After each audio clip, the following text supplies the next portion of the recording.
Hello, welcome back to the Phantom Diary channel. I'm sure there are many of you listening to my stories to fall asleep.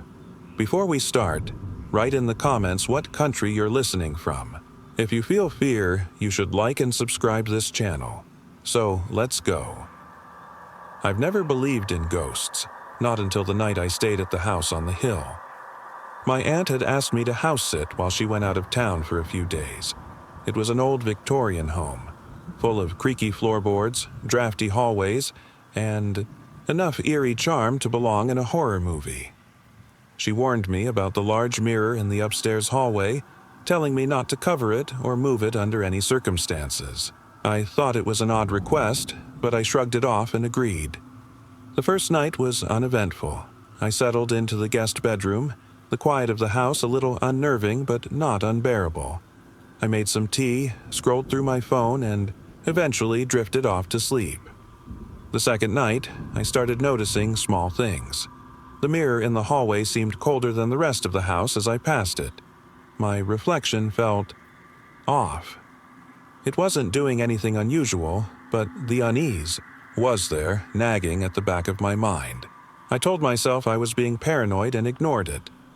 Around midnight, I was jolted awake by a sound, like footsteps pacing back and forth in the hallway. My heart raced as I listened intently. The footsteps were slow, deliberate, moving closer to my door before retreating down the hallway. I grabbed my phone and turned on the flashlight, summoning every ounce of courage to open the door. The hallway was empty. The only light came from the faint moonbeam that glinted off the large mirror at the end of the hall. I could see my reflection from where I stood, but something about it felt wrong. It was subtle, but my reflection didn't seem to be standing at the same angle I was. I told myself it was my imagination, went back to bed, and forced myself to sleep with the covers pulled tightly around me. On the third night, things escalated. I heard the pacing again, but this time it was louder, heavier. The floorboards groaned under each step. I didn't bother pretending I wasn't terrified. I locked the door and stayed in bed, gripping my phone like it was a lifeline. Then, at around 2 a.m., the pacing stopped. The silence was deafening. I dared to peek out from under the covers and saw something that made my blood run cold. The mirror at the end of the hallway was glowing faintly. I couldn't stay in bed. I had to see what was happening.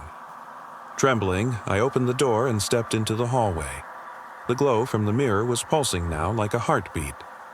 As I approached, the coldness in the air became unbearable, and my breath came out invisible. Puffs. Standing in front of the mirror, I stared at my reflection. It stared back, unmoving, but then, without warning, it smiled. I froze. My own face, my reflection, was grinning at me while I stood there petrified. Then it raised its hand and placed it against the glass. I wasn't moving. The reflection tilted its head, its smile widening unnaturally. My legs screamed for me to run, but I was paralyzed, rooted to the spot. I watched in horror as my reflection leaned closer, its face pressing against the inside of the glass as if it were trying to get out, and then I heard it, a faint whisper coming from the mirror. "Come closer." I backed away slowly, my heart pounding so hard I thought it might burst. The whisper grew louder, more insistent. The reflection started pounding on the inside of the glass, its eyes wild, its grin splitting its face unnaturally wide. I turned and ran back to the bedroom, slamming the door shut behind me. I could hear the pounding now. On the mirror, on the walls, on the floorboards. The entire house seemed to tremble as if it were alive. I didn't sleep that night. I stayed in the corner of the room, clutching my phone, praying for dawn. When the first light of morning crept through the windows, the noises stopped. I left the house immediately, calling my aunt and telling her I couldn't stay another night. She was silent on the phone for a long moment before finally saying, "I told you not to cover or move the mirror. You didn't touch it, did you?" I hadn't touched it, but something had touched me. Even now, weeks later, I can still feel the cold, ghostly presence of fingers brushing against my skin whenever I walk past a mirror. I had just moved into an old apartment building on the outskirts of town. The rent was cheap, and the place had character: wooden floors that creaked with every step, walls that seemed to breathe, and windows that rattled when the wind picked up. I didn't think much of it at first. It was a place to stay, nothing more. But there was one room in the building that I couldn't get out of my mind. The door was always locked. I had never seen anyone go in or out of it. The hallways were quiet at night, but I could swear that sometimes I heard faint noises coming from the other side: scratching, shuffling, like someone was pacing or moving things. The first time I noticed it, I chalked it up to the building's age. Old houses made noises, didn't they?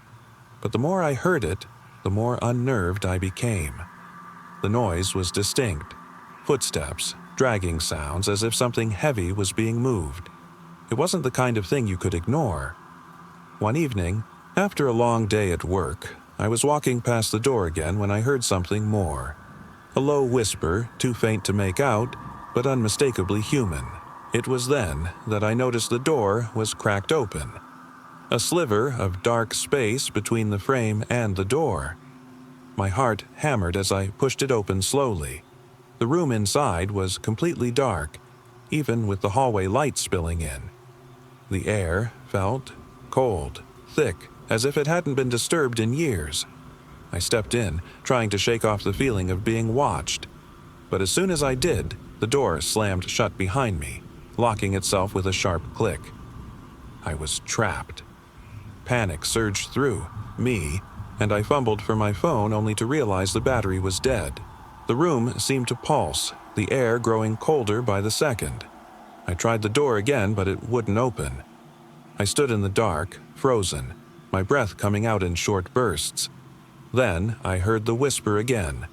Only this time, it wasn't faint. It was closer, clearer, and unmistakably chilling. "Get out." I spun around, but no one was there. The room had no furniture, just bare walls and dust-coated floors. My eyes strained in the dark, but I could barely make out anything. That's when I saw it. In the far corner, there was a figure, faint, like smoke or mist, hovering in place. It was tall, thin, and appeared to be watching me. I couldn't breathe. My feet were glued to the floor as the figure began to move toward me, its form shifting like it was made of fog. The temperature in the room dropped to an unbearable chill, and I felt a cold touch on my arm. I jumped back, but there was no one there. The whisper came again, louder this time. "Leave, before it's too late." I could feel the presence, growing stronger, something dark pressing in on me from all sides. The figure's shape was clearer now, a gaunt, hollow-eyed face staring at me with a sense of malicious intent. It began to move faster, like it was gliding toward me. Suddenly, the door behind me burst open and I stumbled backward into the hallway, gasping for air. I looked at the door. It was wide open, but the room behind it was empty. No figure, no whispers, just the faint smell of something rotten lingering in the air. I didn't sleep that night. I kept hearing those whispers, faint but relentless, like someone was calling me. The next day, I tried to ignore what had happened, convincing myself that it was just a dream or my mind playing tricks on me. But when I went to check the room, it was locked again. No one was around to ask about it. I'd never seen anyone come in or out, not even the building manager. The following weeks, I heard the whispers every night, always coming from that same locked room. Sometimes they'd grow louder, more desperate. Other times they'd be followed by sounds of something being dragged across the floor, always when I was alone. I was exhausted, unable to escape the feeling that something was watching me. One night, I finally decided to leave for good. I packed my bags in a rush, ready to leave that place behind. As I walked toward the door, a faint sound caught my attention, like a soft scratching coming from behind me. I turned, and for the first time, the door to that room was cracked, open. I took a hesitant step toward it, almost against my will, and when I looked inside, I saw something I'll never forget. The room wasn't empty anymore.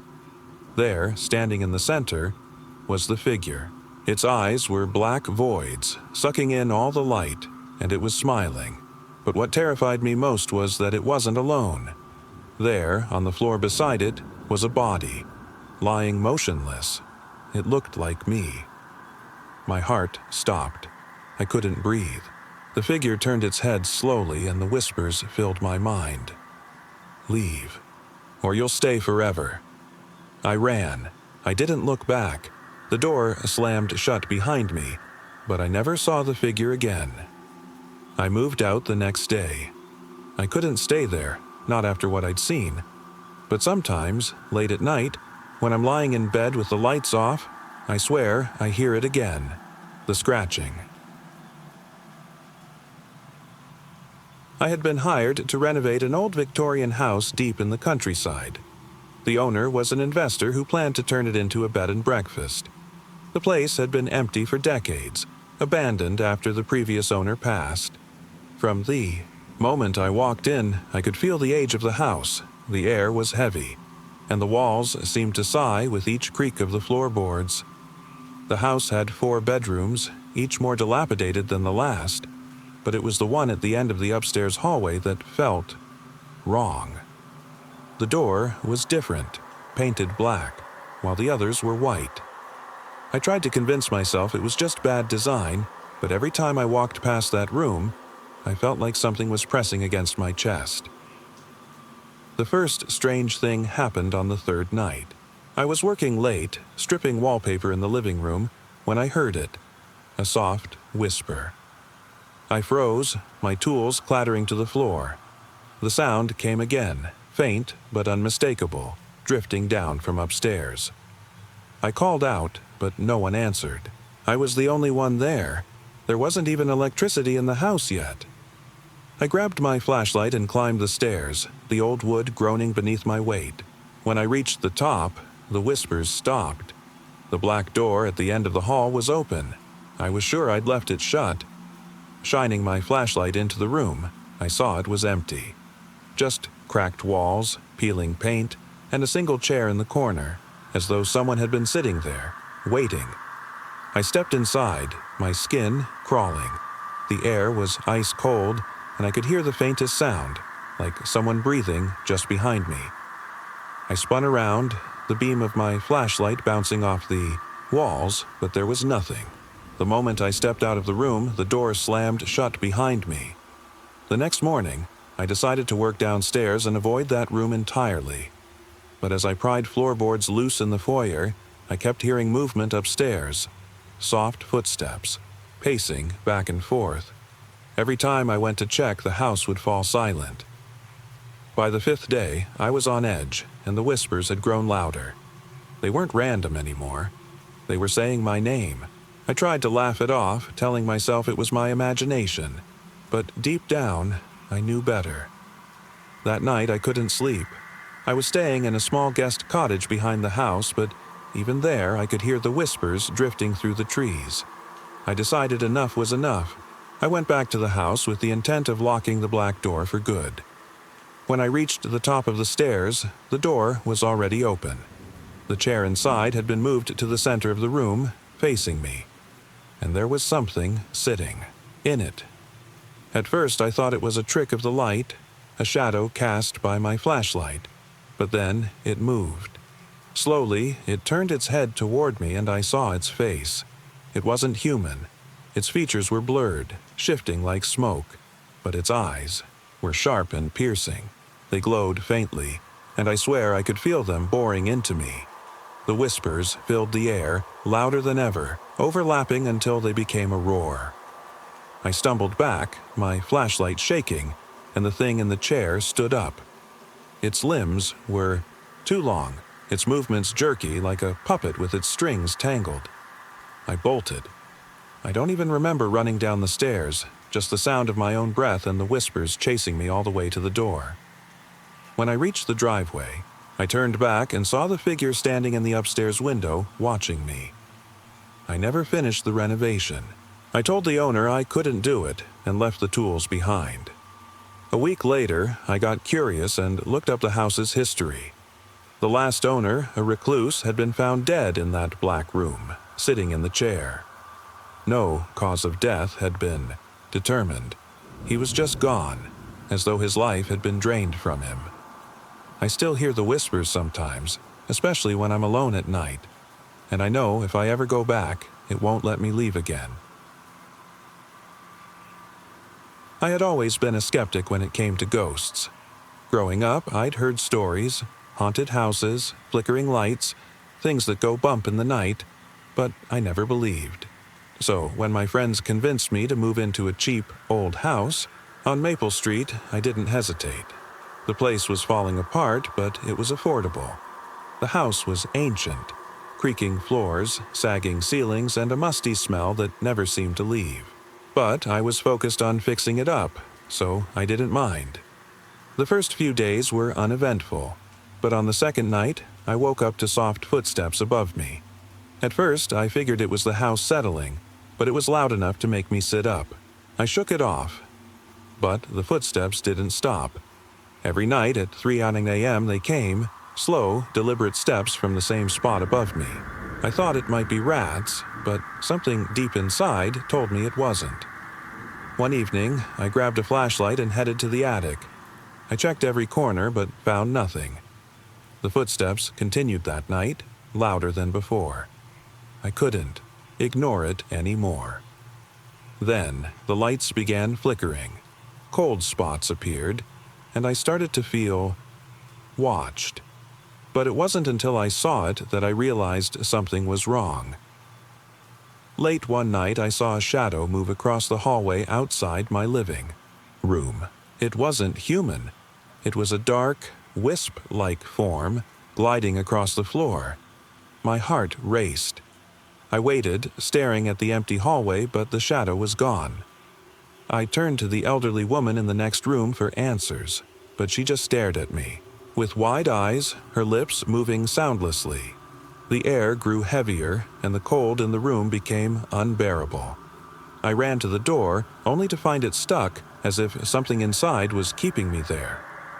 The next day, I found an old journal hidden in the bedroom, tucked behind a loose floorboard. It belonged to a woman named Emily, who had lived in the house decades ago. As I read through her entries, a chill crept down my spine.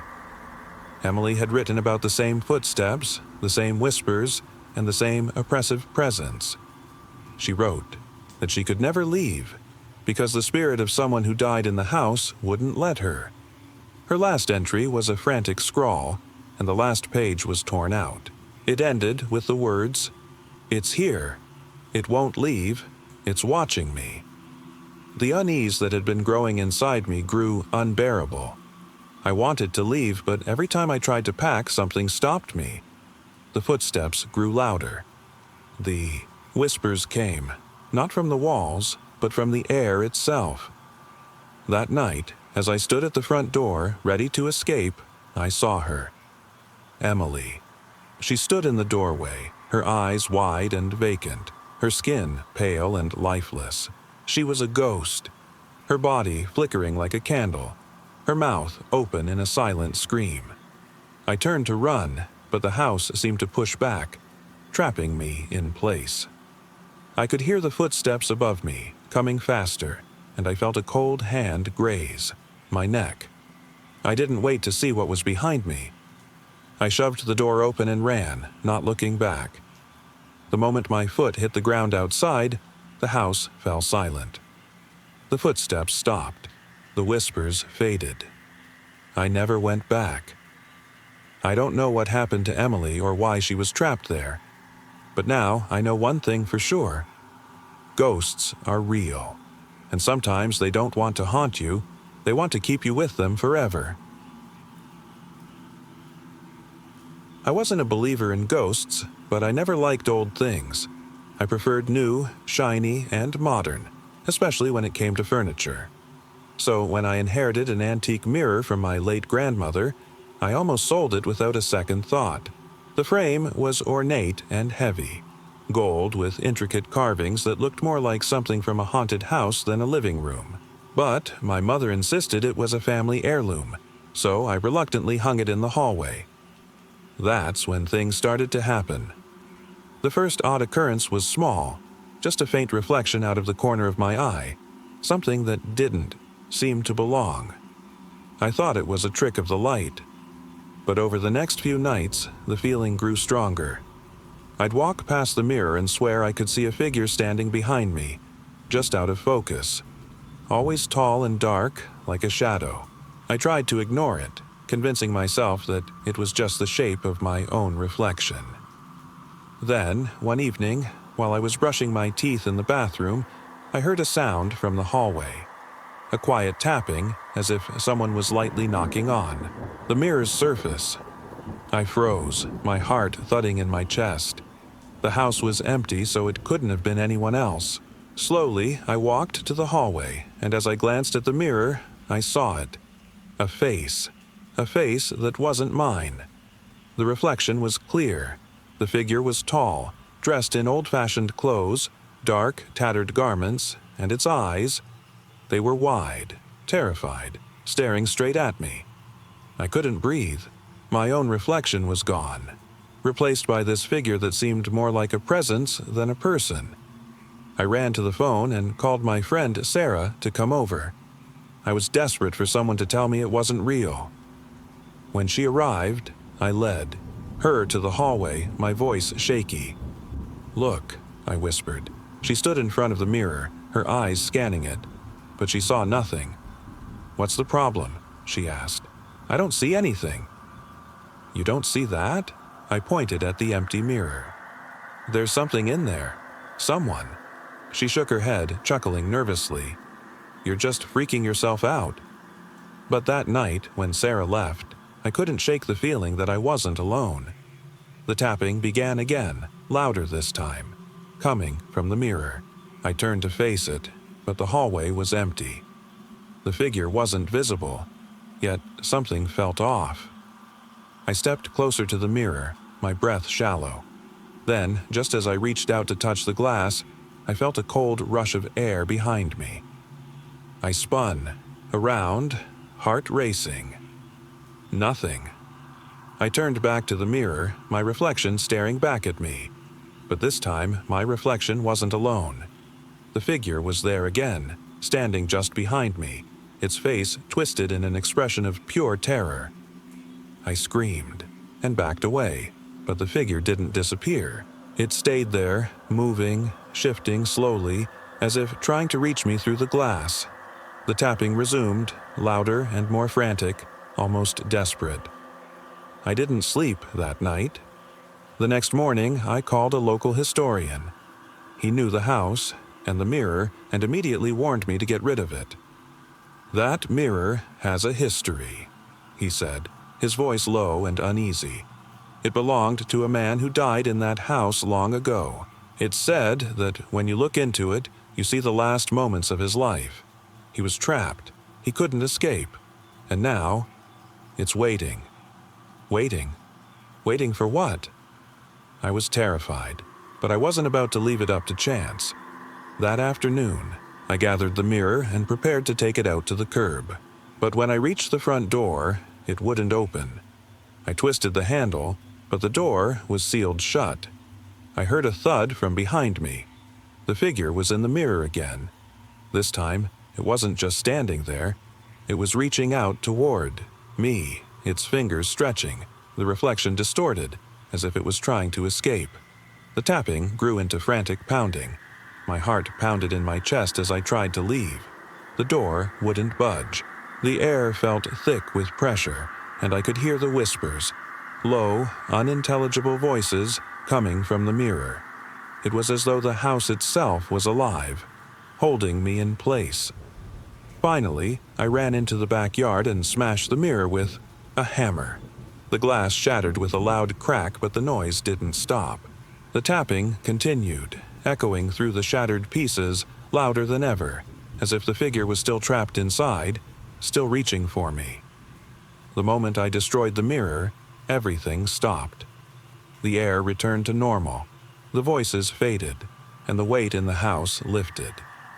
But as I stood there, panting, I saw something that made my blood run cold. One piece of the mirror, small, jagged, was left on the ground, reflecting the night sky. In it, I saw the figure again, still trapped, its eyes wide and pleading, and as I turned to leave, I heard it whisper, "You can't escape now." I never believed in ghosts, at least not until the night I moved into the old house on Birchwood Lane. It was a bargain, and for someone just starting a new job in a new city, it seemed like the perfect opportunity. The house was quaint, worn, in a charming way, with creaky floors and ivy creeping up the sides of the house. Despite its age, it felt solid. At first, everything seemed normal. I unpacked, settled in, and got used to the occasional creak of the floorboards. But on the third night, I woke up to something strange. It was subtle at first, a faint sound like breathing. At first, I thought it was just the wind or my imagination. But as the minutes ticked by, it became clearer. Slow, labored breaths, coming from somewhere in the room. I froze in my bed, wide-eyed, listening. The sound grew louder, closer, like something, or someone, was standing just beside my bed.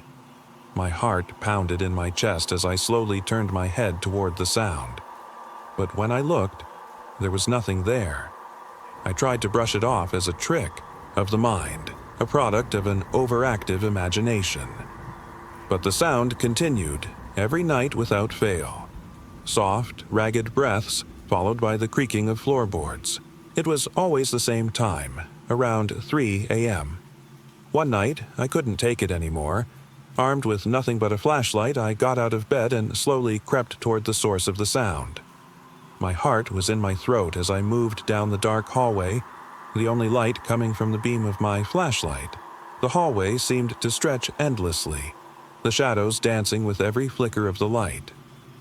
As I reached the corner where the sound seemed to originate, my flashlight flickered.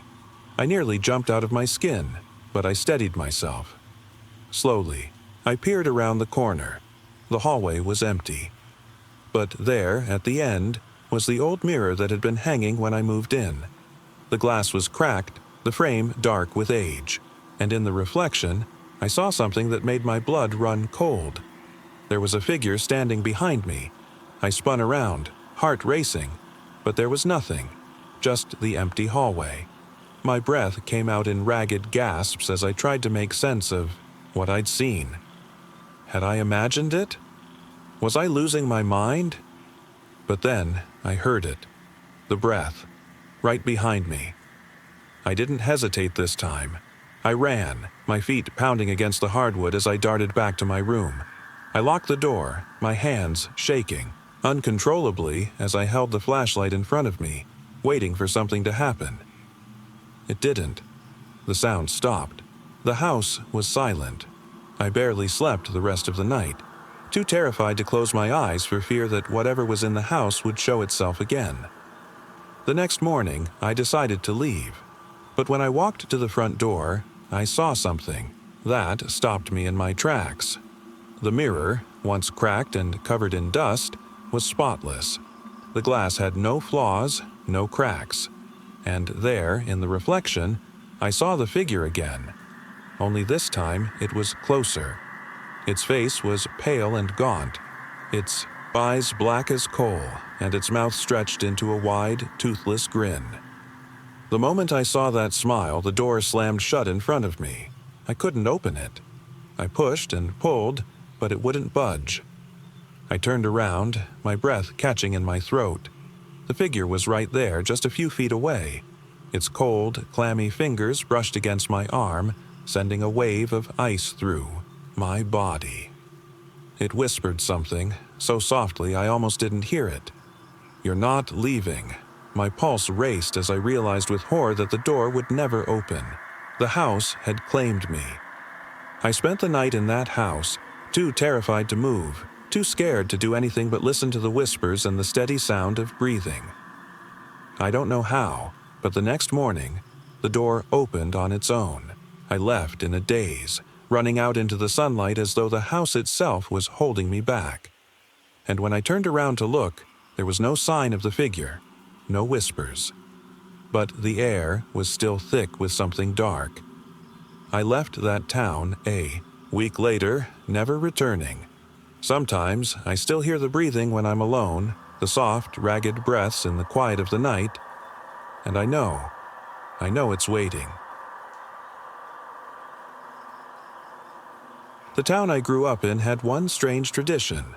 On foggy nights, no one stayed outside after sundown. Stores closed early, people locked their doors, and the streets became empty and silent. My parents never explained why, just that it was a rule. "Don't question it, just stay inside," they would say. One particular autumn evening, thick fog rolled in before sunset.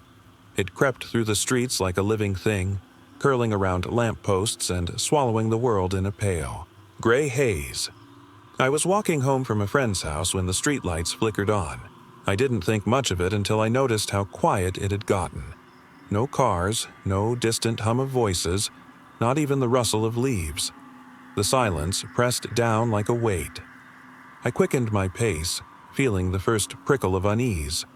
My house wasn't far, but with each step, the fog grew denser, swirling in unnatural patterns. I glanced over my shoulder, half expecting someone or something to be following me, but the street was empty. Then I heard it, a faint, rhythmic sound like footsteps. They weren't behind me, but ahead, somewhere in the fog. I froze, heart pounding, straining to see through the haze. A shadow appeared, faint and distant, moving toward me. It wasn't hurried, just deliberate, each step unnervingly steady. "Hello?" My voice echoed strangely, swallowed by the fog. The figure didn't respond. I stepped off the sidewalk, pressing myself against a fence as the figure grew clearer. It was a man, or at least it looked like one. He wore a long, dark coat, and his hat obscured most of his face. He walked as if he had all the time in the world, his head slightly tilted as if listening. I held my breath, praying he wouldn't notice me. But as he passed, he stopped. His head turned toward me, slowly, like he knew exactly where I was. Even in the dim light, I could see his face, or what should have been a face. There was nothing there. No eyes, no mouth, just smooth, featureless skin stretched over bone. My legs trembled as I pressed harder against the fence, trying to disappear into the wood. He stood there for what felt like forever, his head cocked to the side as though he was studying me. Then, without a sound, he continued down the street, disappearing into the fog. I ran the rest of the way home, slamming the door behind me. My parents were waiting, their faces pale when they saw me. "You were out during the fog?" my mother asked, her voice trembling. I nodded, struggling to catch my breath. "There was someone out there," I said. My father's expression darkened. "Did they see you?" I hesitated. I think so." He stopped and looked right at me. The room fell silent. My parents exchanged a look I couldn't read. My mother grabbed my arm, pulling me toward the windows. She locked each one, drawing the curtains tightly. My father lit a candle, muttering, something under his breath that sounded like a prayer. "What's going on?" I demanded. My mother's voice was barely a whisper. "You shouldn't have let it see you." That night, I barely slept. I lay in bed, the room dark and suffocatingly quiet. Around midnight, I heard it. The footsteps. They were outside, slow and deliberate, circling the house. My throat tightened as I pulled the blankets over my head, willing it to stop. The sound grew louder, stopping just beneath my window. Then came the tapping, soft at first, but insistent. I squeezed my eyes shut, trying to block it out, but the tapping became knocking. Harder, more urgent. I didn't dare look. I knew if I did, I'd see him standing there, staring through the glass with that blank, featureless face. The knocking stopped suddenly, and the silence that followed was worse. I didn't sleep at all. and by morning, the fog had lifted. Parents refused to talk about what happened, but the rules became stricter.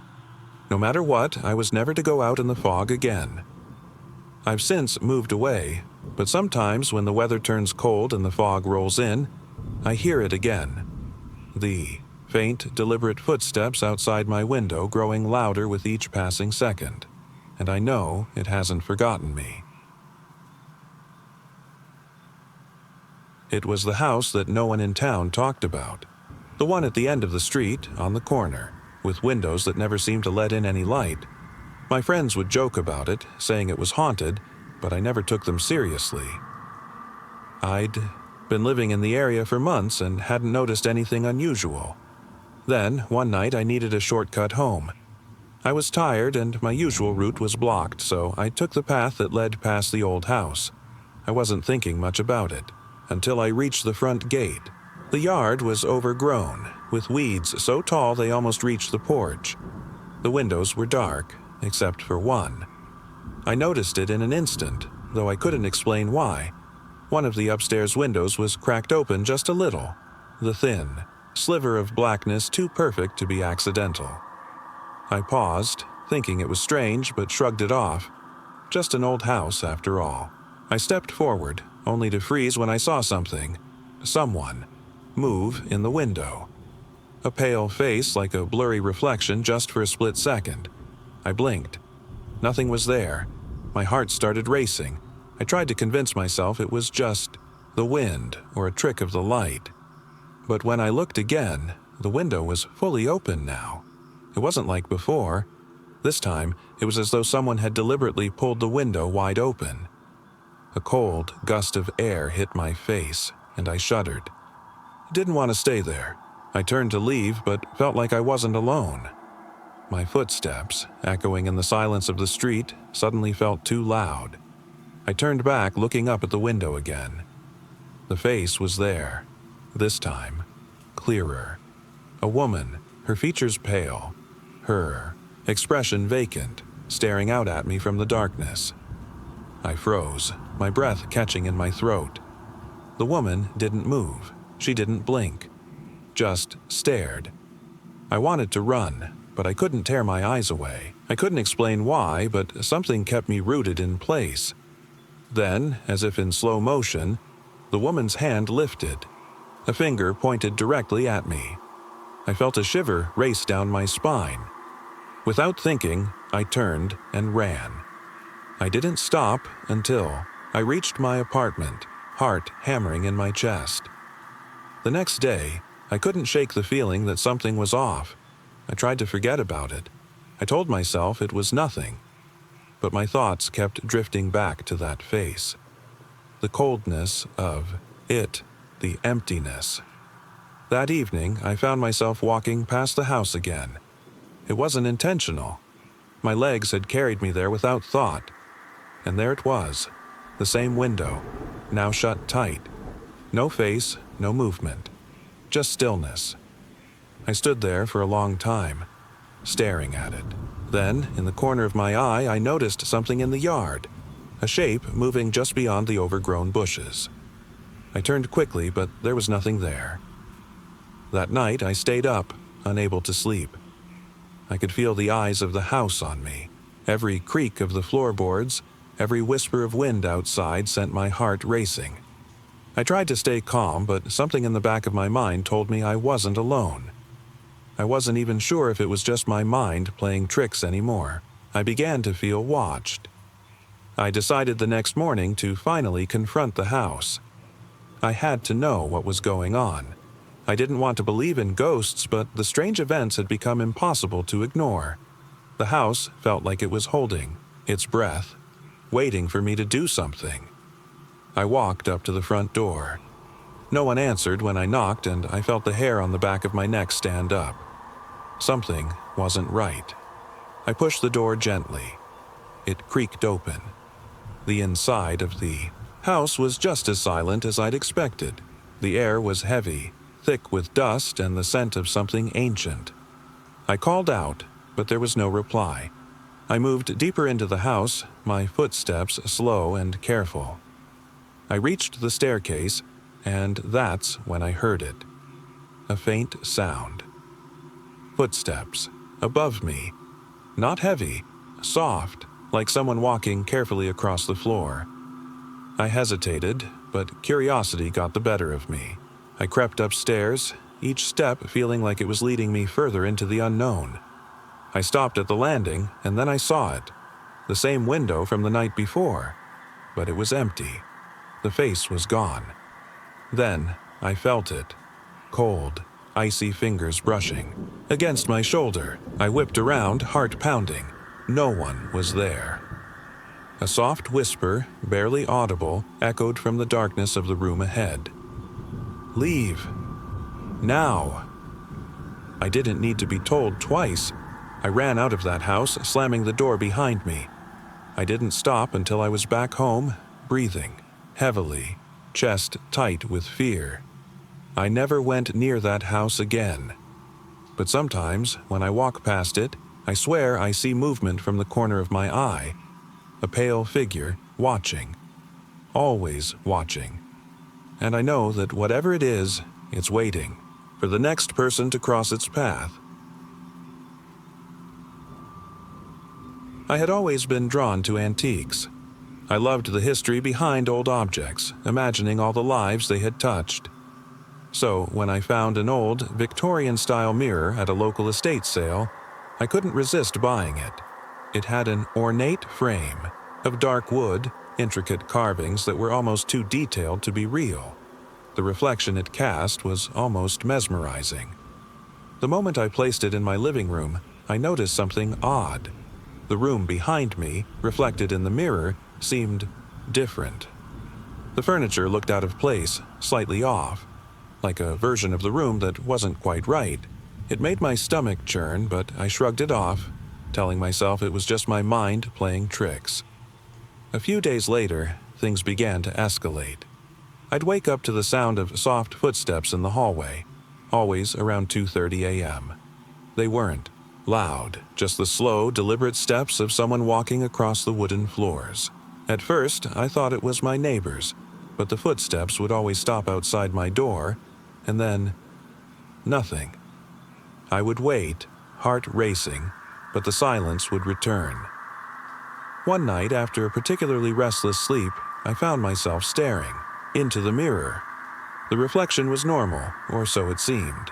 But as I looked longer, I realized something was wrong. The figure standing behind me in the reflection wasn't me. A tall woman with dark hair, dressed in an old-fashioned gown, stood, motionless.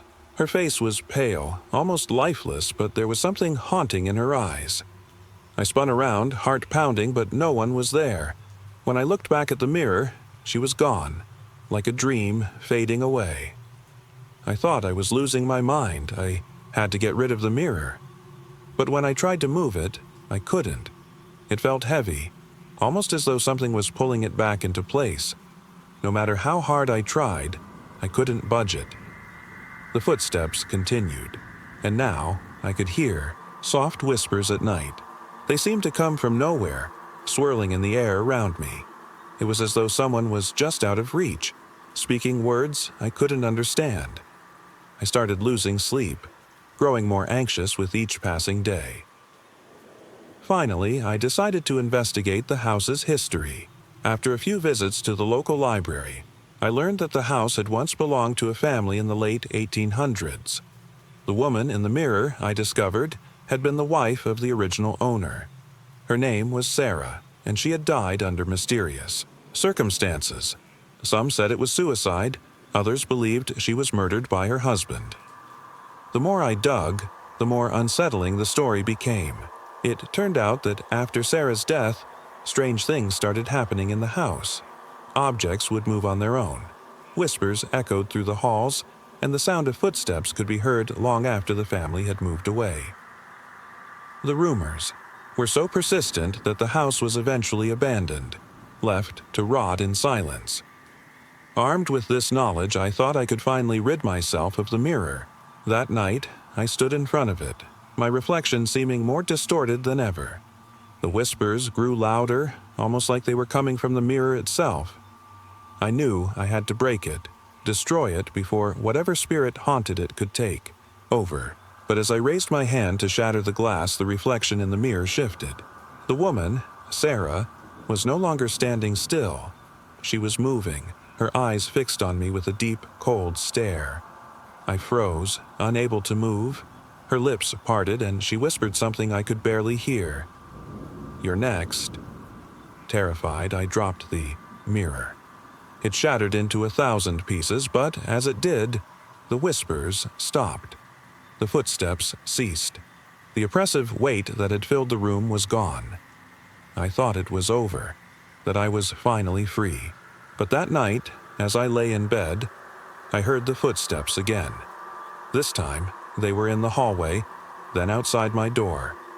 Slowly, the door creaked open, and a cold breeze swept into the room.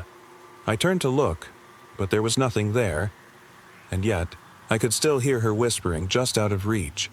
"You should have listened."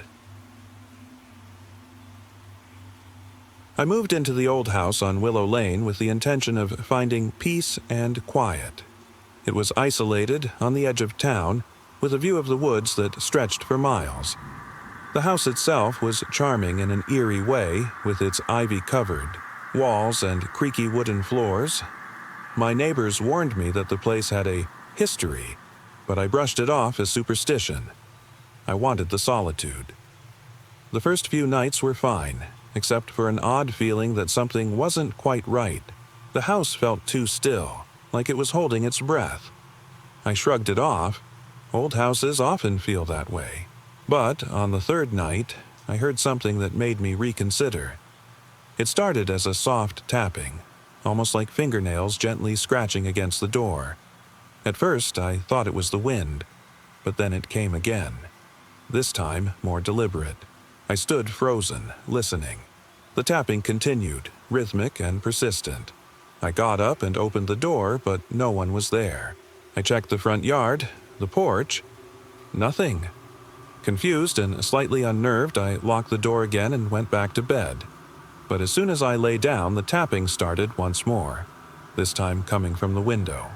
It was too loud to be the wind. I rushed over to it and flung it open, expecting to see something. Someone standing in the dark. But there was nothing. No one in sight. I spent the night on edge, staring at the window, waiting for the sound to return. It didn't, and by morning, I convinced myself it was just a bad dream. The next night, though, the tapping returned, only this time it was louder, and it wasn't coming from the door or the window. It was coming from the attic. A slow, deliberate scratching, like someone was crawling around up there. I hesitated for a moment, but curiosity got the better of me, and I grabbed a flashlight and climbed up into the attic. The air was cold, and the beams of my flashlight swept across dusty, old boxes and forgotten furniture. As I moved deeper into the attic, the tapping grew louder. It sounded like it was just behind me. I spun around, but the attic was empty. Nothing. Then I noticed something strange. One of the boxes, a large wooden chest, was slightly open. I didn't remember it being like that before. I walked over, feeling an unexplainable dread seep into my bones. Slowly, I opened the chest. Inside, there was an old, yellowed doll, its glass eyes staring up at me, frozen in an unnatural gaze. The doll's clothes were tattered, and the hair was matted.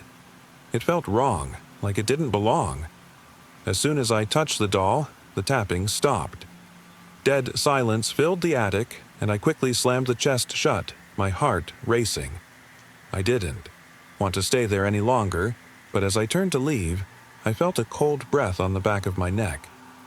I whirled around, but the attic was empty again. The air had grown colder, the shadows deeper. That night, I didn't sleep. The doll haunted my thoughts. I had to get rid of it, but I couldn't bring myself to touch it again. So I left it in the attic, hoping that would be the end of it. But it wasn't. The next night, the tapping returned, this time louder, more frantic. I grabbed my things and headed to the door, desperate to leave. But as I turned the handle, it wouldn't budge. I yanked on the door, but it was stuck. The cold air around me seemed to close in. I heard the sound again, this time from behind me. I turned slowly. There, standing in the doorway of the attic, was a figure. A shadowy shape, barely human, draped in tattered clothes with empty sockets where its eyes should be. It was the doll. But now it was bigger, taller, and its limbs were twisted in unnatural angles. I ran. I forced open the door and bolted out of the house. The front yard felt like a safe distance, but the air still felt suffocating. I looked back toward the house, and in the attic window I saw it.